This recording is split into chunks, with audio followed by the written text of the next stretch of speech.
Pak Yuli, tentunya terkait dengan rencana pembinaan IKN Nusantara ini, BPN mempunyai peran yang sangat penting juga di sini. Apa yang sudah dilakukan oleh ATR BPN? Mungkin Pak Yuli dapat menjelaskan.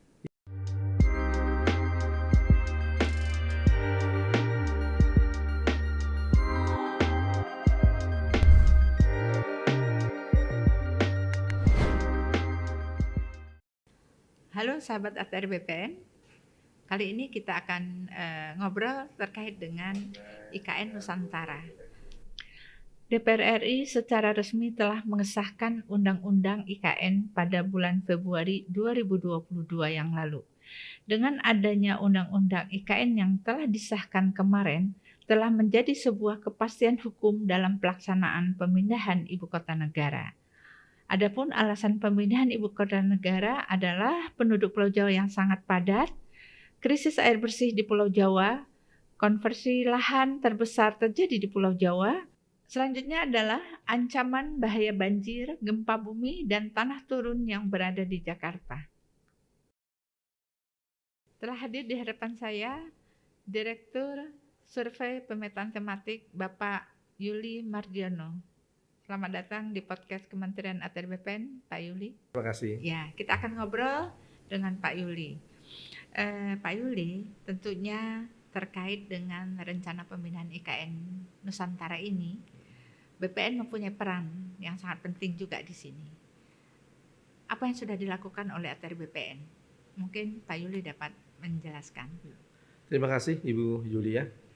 Kami dari Kementerian ATR BPN, khususnya dari Direktorat Jenderal Survei Pemetaan Tanah dan Ruang. Di sini kami mempunyai tugas fungsi pokok, yaitu menyediakan data spasial, tematik. Nah, ini yang menjadi landasan untuk pembangunan IKN.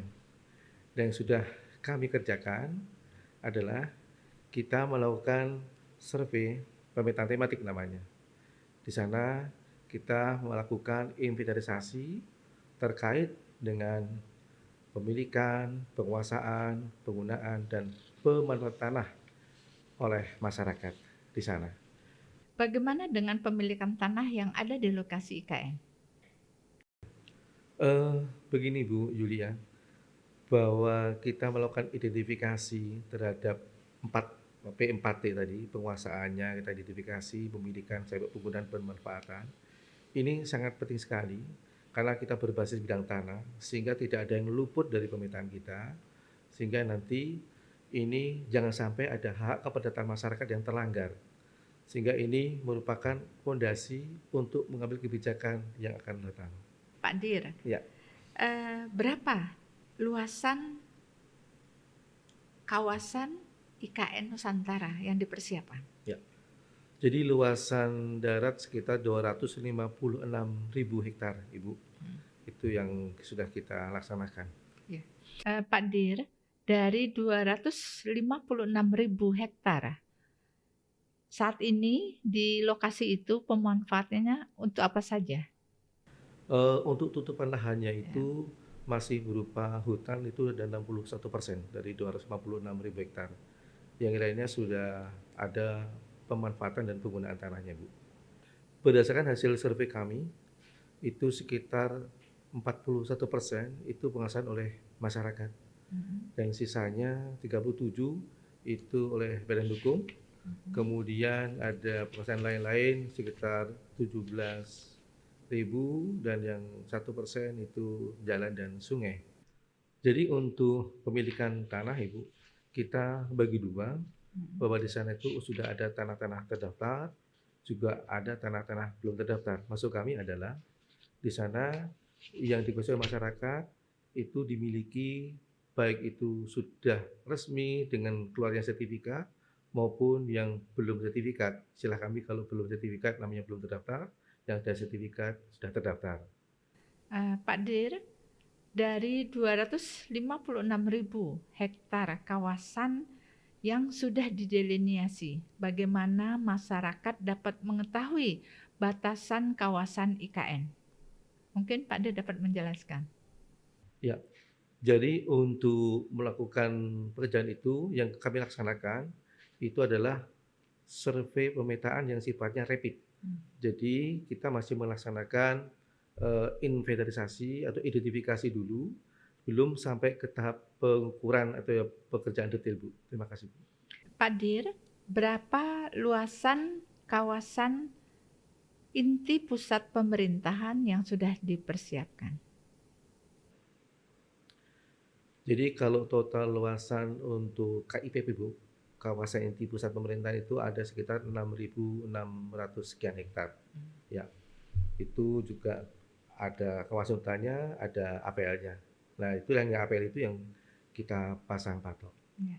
Baik Pak Dir, mungkin masih ada yang ingin disampaikan kepada sahabat-sahabat ATR BPN kita? Oke, terima kasih Bu Wilya. Jadi apa yang sudah kita lakukan mengawali pemindahan ibu kota ini, yang jelas bahwa pertama masyarakat sudah bisa nyicil ayam dulu Bu, karena sudah kita petakan tentang penguasaannya, pemilikan, penggunaan perawatan, dan kemudian bahkan kita juga sudah memasang patok yang menyatakan bahwa ini lokasi yang akan menjadi pembangunan ibu kota. Nah, untuk itu pesan dari kami kepada teman-teman semuanya, Bapak Ibu sekalian, sahabat ATR BPN, tolong untuk ikut menjaga patok beserta pelangnya, karena ini sangat membantu bagi kita semuanya dalam kelancaran pembangunan, sehingga tidak ada nanti sampai 2 kali, 3 kali kerja, cukup sekali kita pasang, kemudian ini menjadi acuan teman-teman berikutnya untuk melaksanakan pembangunan. Bahwa ini bisa menjadi basic layer atau fondasi kebijakan-kebijakan selanjutnya, sehingga pembangunan yang kita inginkan di sana tetap pembangunan berkelanjutan yang akan menambah kebaikan bagi semuanya, ya masyarakatnya, lingkungannya, ekonominya, dan lain-lain. Terima kasih, Bu.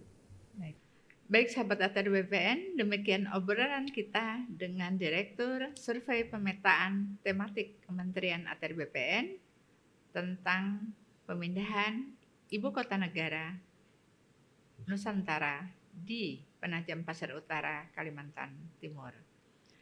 Pemindahan Ibu Kota Negara dilakukan sebagai upaya untuk mengentaskan ketimpangan ekonomi dan infrastruktur di Indonesia. Secara umum, pemindahan ibu kota negara diharapkan dapat mendorong kebijakan reorientasi pembangunan menuju Indonesia sentris atau fokus pada spasial kawasan timur Indonesia.